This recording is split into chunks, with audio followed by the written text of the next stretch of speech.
Ladies and gentlemen, federal employees, today we're going over a real-life TSP tax strategy that you can implement in retirement to keep an eye on where you're at tax-wise and the different strategies that the average federal employee can use to lower their taxes now in retirement. Now, if you're new here, so good to have you. My name is Dallin Hawes. I'm a financial planner who helps federal employees with this sort of thing so you can retire confident, and I absolutely love doing it. So again, we're going to dive into some basic tax strategy that federal employees can use to lower their taxes now and in retirement. I'm actually going to jump over to my computer to share my screen and walk you through a few examples. So now I'm sharing my screen, and if you're on the podcast and you don't have the visuals, this is definitely one of those I would recommend checking out the YouTube video so you can see exactly what I'm sharing.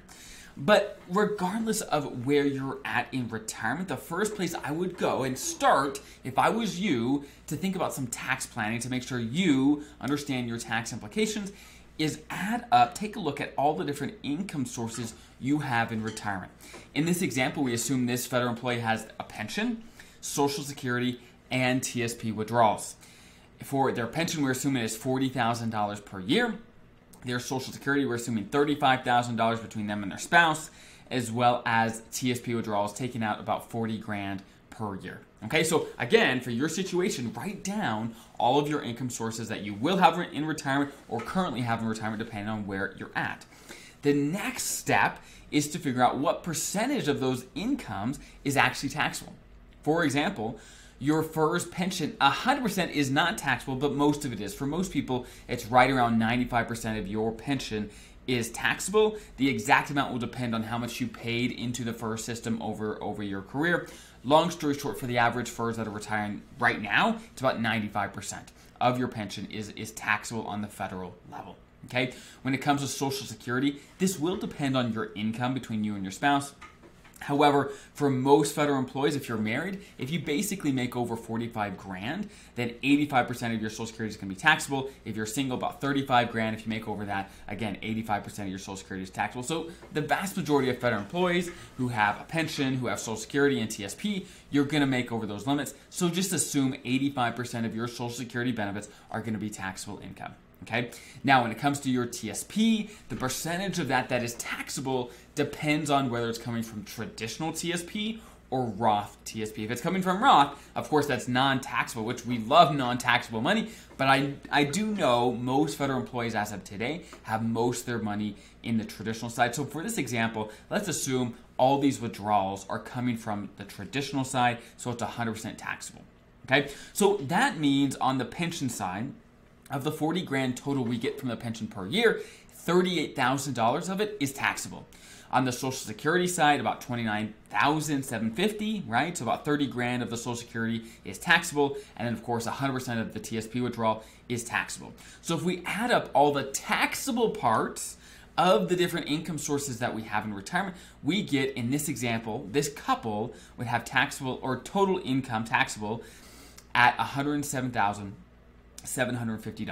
Okay, again, $107,750.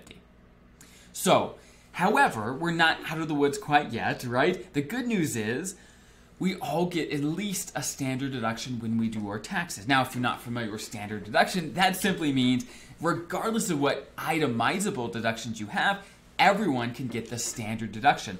And over here on my chart right here, you'll see if you're single, the standard deduction for 2024 is $14,600. If you're married, it's $29,200. If you're head of household, $21,900. So long story short, let's assume this couple, again, is married. They're a married couple, so they get to deduct the standard deduction of $29,200. If you have itemized deductions that are above the standard deduction, then you'll be able to itemize. But most people don't itemize these days because these standard deductions are so high. Okay, so long story short, what we do is we take our total potentially taxable income, we deduct the standard deduction, so the total amount of actual taxable income would be about $78,550. So again, if you aren't close to retirement, it may be hard to know exactly what all these numbers are for you, and that's okay. Do the best you can. If you're in retirement, this is going to be a great thing to do to get an estimate of your taxable income. Or maybe if you've been retired for a while, look at your tax return from last year. That probably is pretty indicative of what this year is going to look like, assuming nothing has changed for you drastically. So once we have this number, basically what our taxable income is going to be, that's such an important number, because then we can start looking at your tax brackets. Because if you don't know what your taxable income is, you simply don't know where your tax bracket's going to be. Okay, so for example, again, this is a married couple, so we're going to go at the married filing joint column of my chart here. So we're going to focus on this column, and if their taxable income is $78,550, that would put them here in the 12% bracket. The 12% bracket, because again, the 12% bracket goes from $23,000 to $94,000. So they're right in the 12% bracket, which 12% bracket's a great place to be. Because the moment we make over that $94,000, we get a 10% tax raise in a bad way, right? We don't like tax raises. You'd pop all the way up to the 22% the moment you make more than $95,000 of taxable income after deductions. So 12% is a good place to be. So in this situation, these are the things I would be thinking about for this federal couple. I would be thinking about, okay, taxes are probably going up in the future. I would be thinking about doing Roth conversions, basically getting money. Right now, like we said, all their money's in the traditional TSP. They can slowly start moving that over to a Roth IRA, and basically they can have about $16,000, $17,000 of more income before they pop out of the 12% bracket. They can make up to $94,000 before they go up to this next bracket here. So if this was me, I would say, okay, can we do Roth conversions of at least $16,000, $17,000 to get them to the top of that 12% bracket, get money over to a Roth IRA in a low bracket? Because again, in the future years, we don't know what tax rates are going to be, but if you can lock in at 12%, that's a great place to be, especially with this income level. That's a great place to be. I would think about doing Roth conversions this year to fill up this tax bracket, so that, again, you don't want to pop up to the next bracket. Most of the time people don't, right? Sometimes people do, but most of the time people don't. They want to stay in the bracket they're in, but you could fill it up by doing Roth conversions. Now, if you don't know what a Roth conversion is, I'll give you the short and simple answer. It's basically getting money from the traditional TSP or traditional IRA and working that over to a Roth IRA. I won't go over the details here. I've got whole videos on that. So long story short, there's huge perks to having Roth. The money grows tax-free over time. You're exempt from RMDs.